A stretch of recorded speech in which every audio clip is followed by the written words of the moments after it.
जनगणना करा रहे हैं, इनको समाज के बेहतरी से लेना देना नहीं है।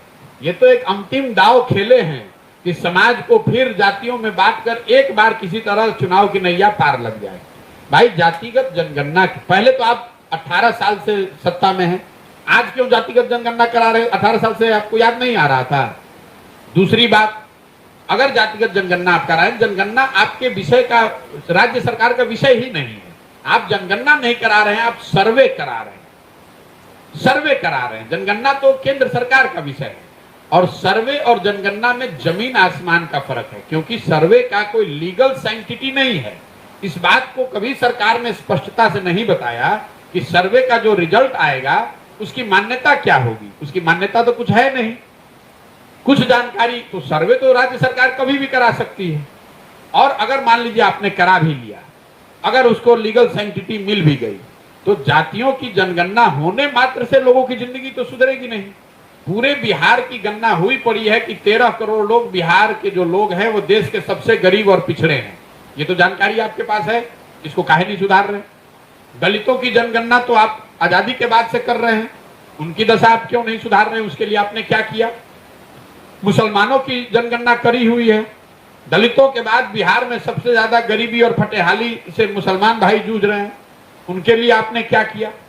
आप किसी गांव में चले जाइए, जो दलित टोले हैं, जो मुसलमानों के इलाके हैं, वहां आपको आंख से दिखता है कि कितनी ज्यादा गरीबी, बदहाली, फटेहाली है। तो ये जनगणना कराने और जो जनगणना के विरोध में जो लोग हैं, मैं उनको सुझाव दूंगा कि आप विरोध मत कीजिए। क्यों विरोध कर रहे हैं? भाई समाज में कोई वर्ग अगर सही मायनों में पीछे छूटा हुआ है, उसकी संख्या ज्यादा है और उसकी गणना हो रही है, सरकार सर्वे करा रही है, तो कराने दीजिए। ये तो सरकार आपको उलझा रही है कि आप लग जाइए, आधे लोग लग जाए जनगणना के पक्ष में, आधे लोग लग जाए जनगणना के विरोध में। कोई इसकी चर्चा ही न करे कि बिहार में पढ़ाई हो रहा है कि नहीं, कि रोजगार हो रहा है कि नहीं।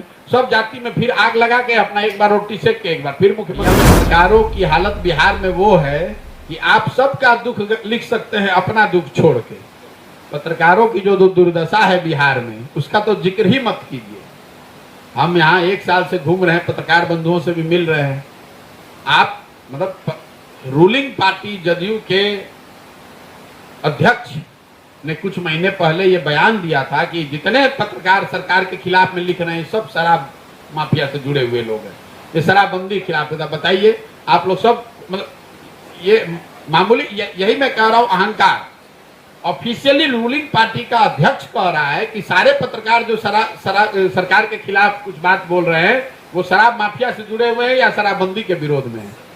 तो ये तो अहंकार दिखाता है। और ये अहंकार, देखिए आपको, हमको ये समझना है, ये अहंकार आता कहां से?